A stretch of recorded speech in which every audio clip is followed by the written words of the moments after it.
Si Michelle ay mag-iisang taonang empleyado sa isang supermarket. Bilang merchandiser, nagsisikap siya para sa kanyang mga kapatid na nag-aaral at sa kanilang umaasa dahil na rin matanda na ang kanilang ina na nag-iisa nilang magulang. Si Michelle ay hindi maganda at iyon ang naging kapintasan niya, kaya madalas siyang nabubuli ng mga katrabaho at iba pang tao.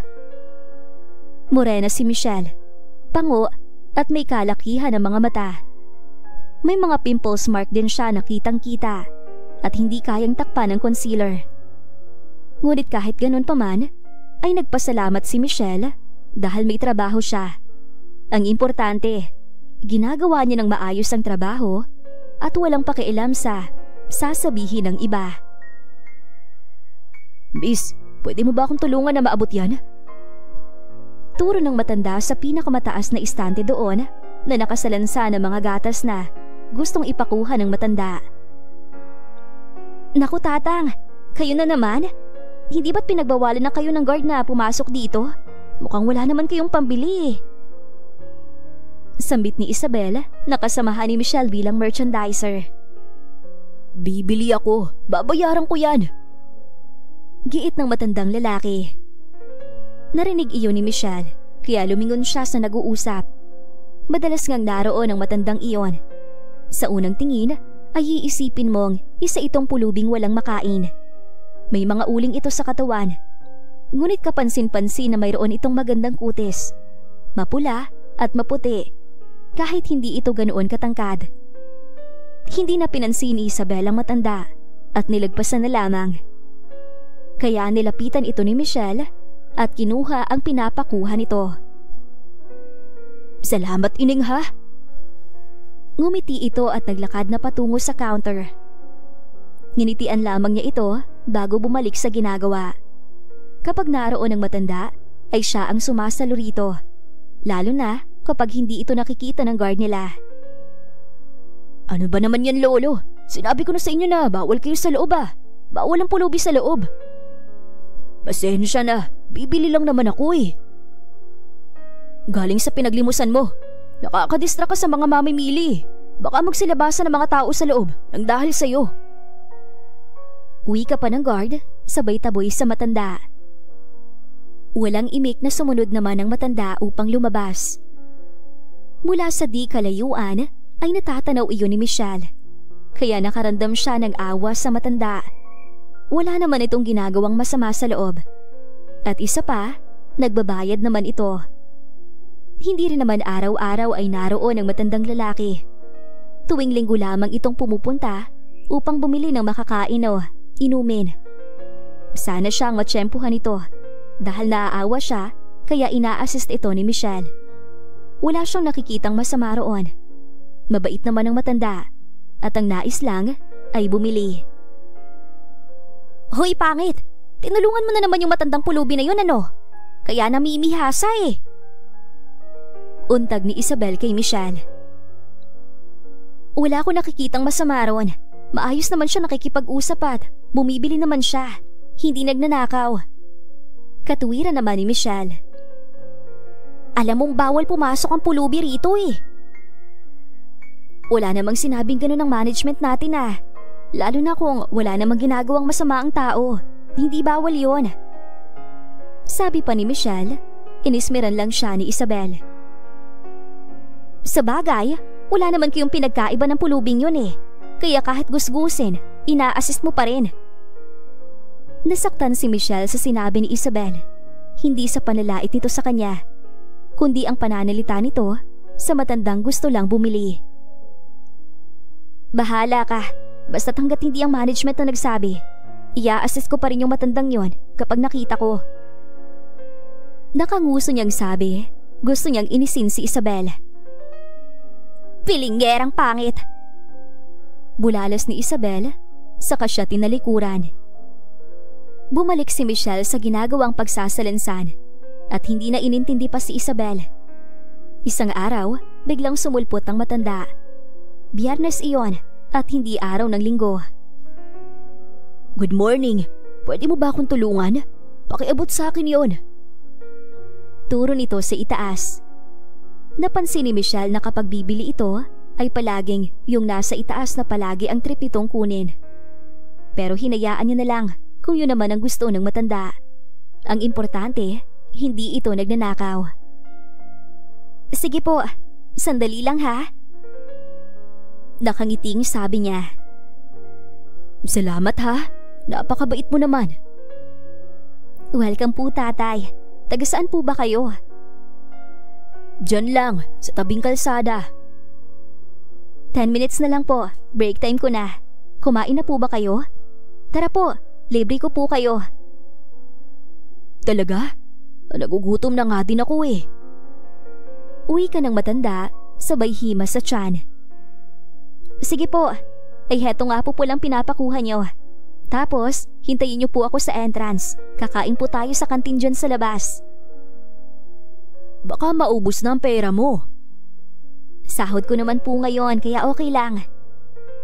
Masayang sabi niya. Paglabas ni Michelle, ay naroon nga ang matanda sa labas ng entrance.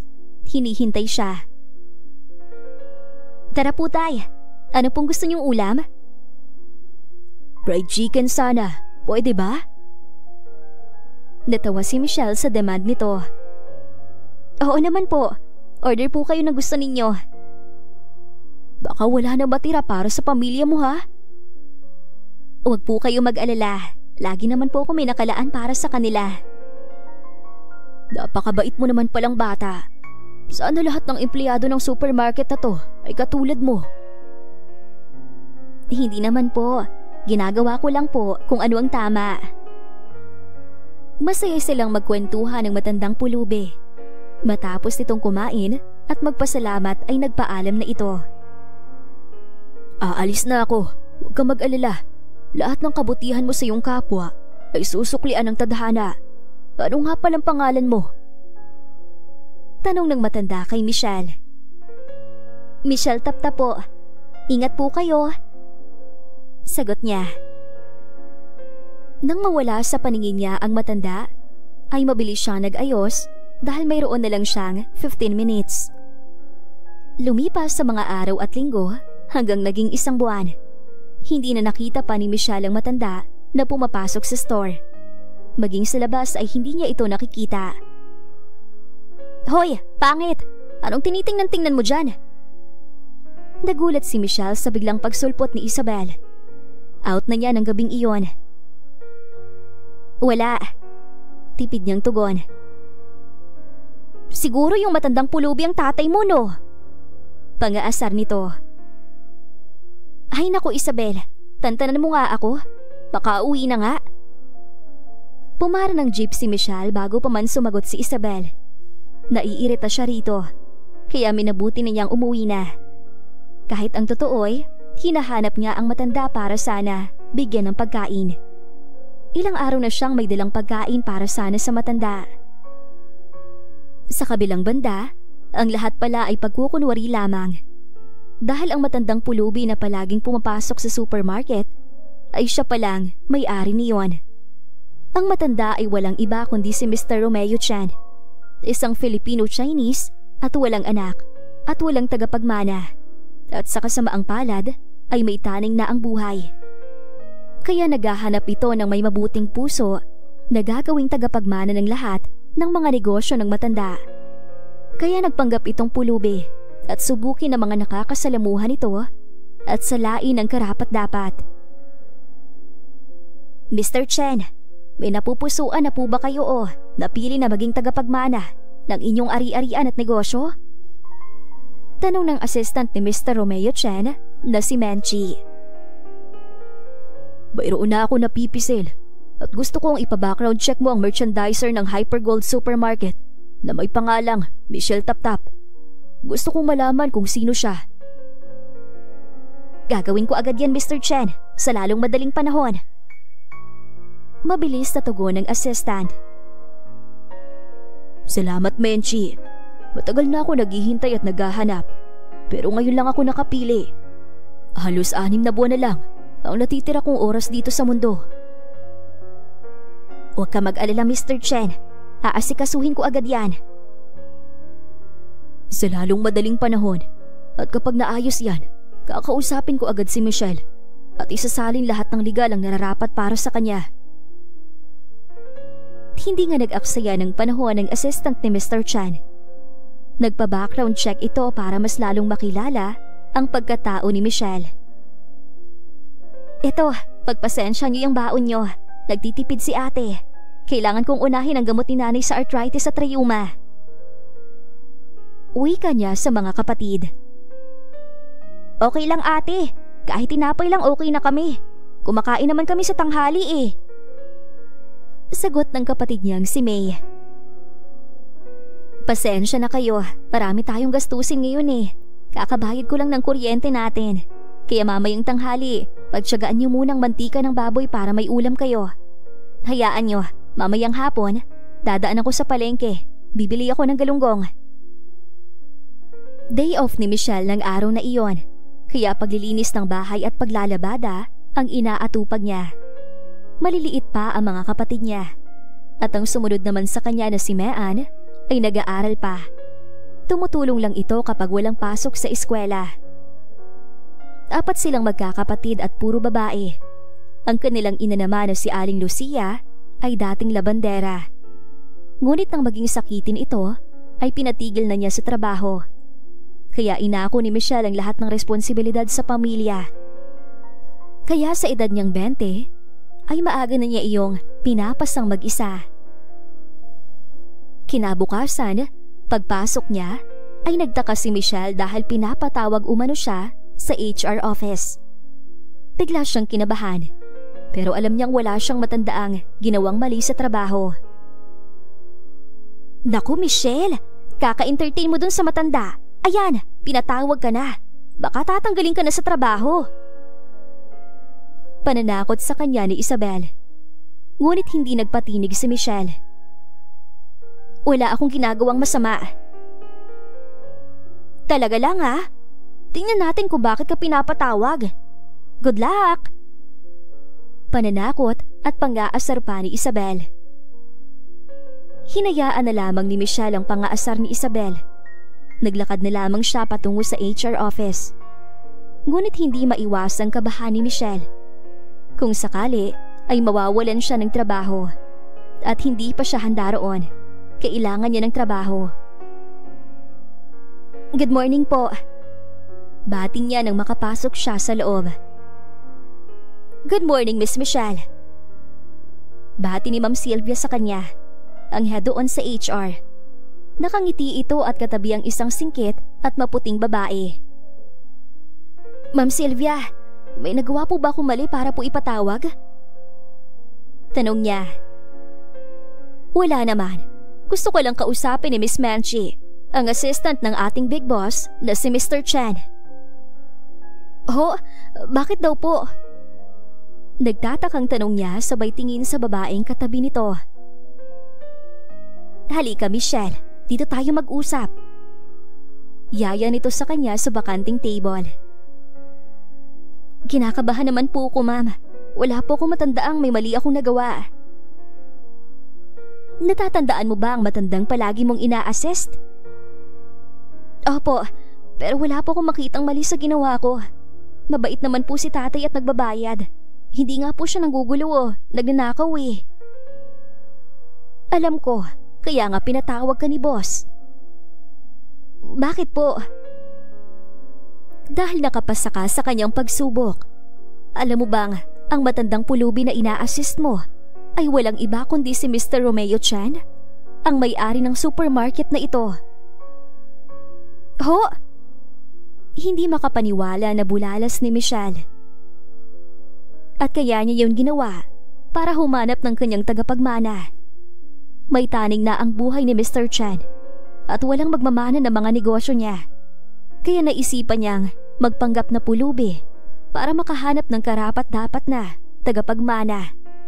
At ikaw ang kanyang napili. Congratulations, Michelle. Hindi makapaniwala si Michelle sa narinig. Totoo po ba? Naku, nakakahiya naman po. Hindi po ako karapat-dapat.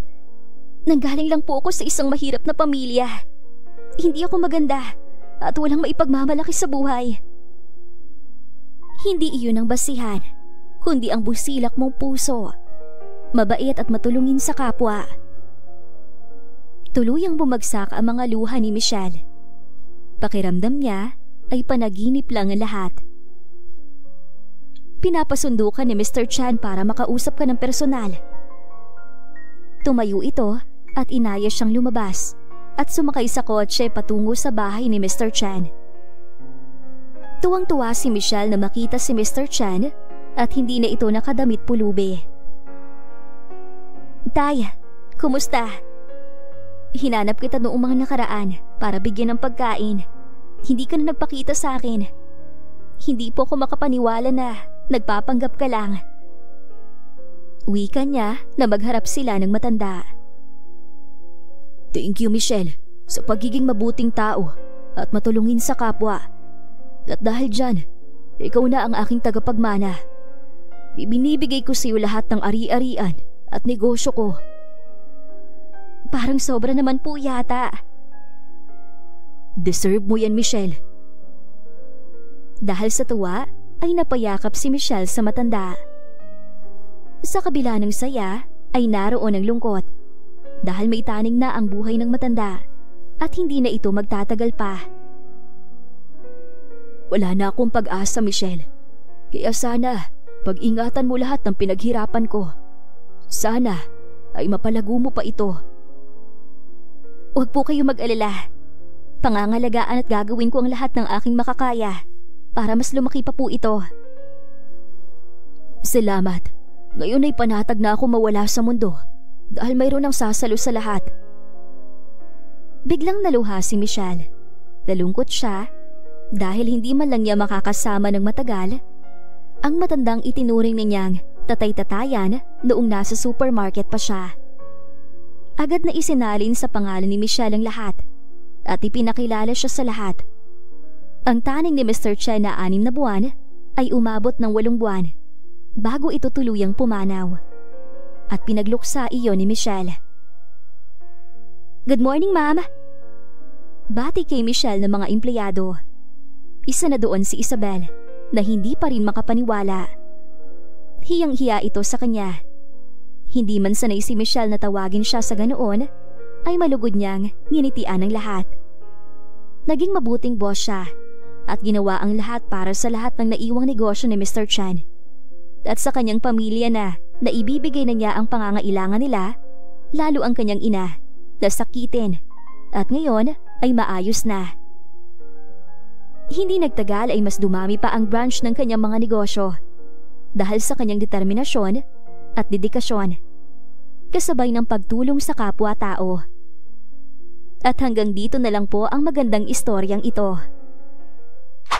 Maraming salamat mga kakwentuhan! Huwag niyong kalimutan mag-like at subscribe at pindutin na rin ang notification bell para lagi kayong updated sa ating kwentuhan. Hanggang sa muli, paalam!